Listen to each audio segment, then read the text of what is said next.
Après une semaine d'absence à l'écran, Coralie et Bruno reviennent avec des nouvelles. Les deux candidats avaient quitté la cérémonie plus tôt que prévu pour entamer leur lune de miel. Fidèle à son habitude, Bruno, qui a déjà frôlé la mort par le passé, a une nouvelle surprise en réserve pour sa femme. Cette fois, il l'emmène pour une sortie nocturne en catamaran. Un choix audacieux, comme le souligne Coralie, mais qu'elle apprécie tout particulièrement. L'ambiance devient encore plus légère lorsque Bruno, sans le vouloir, déclenche leur premier fou rire en dévoilant sa tenue de nuit, un t-shirt floqué du chiffre 45 et un caleçon, alors que Coralie avait opté pour une nuisette sexy. Toutefois, la jeune femme ne cache pas ses intentions. « Je n'ai pas du tout envie qu'on se friendzone.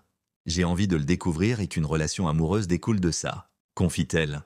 Pourtant, le manque de contrôle sur les décisions prises dans leur histoire commence à l'inquiéter. Cerise sur le gâteau, elle découvre qu'elle souffre du mal de mer, ce qui ne l'empêche pas de se prêter au jeu du paddle pour faire plaisir à Bruno. Le couple décide finalement de s'éloigner des caméras pour discuter et faire le point sur leur relation.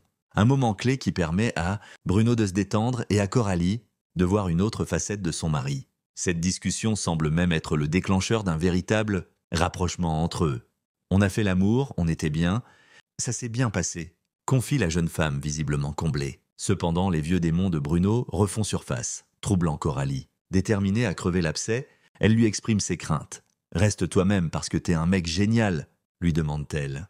Une remarque qui, au lieu de le rassurer, semble le mettre sur la défensive.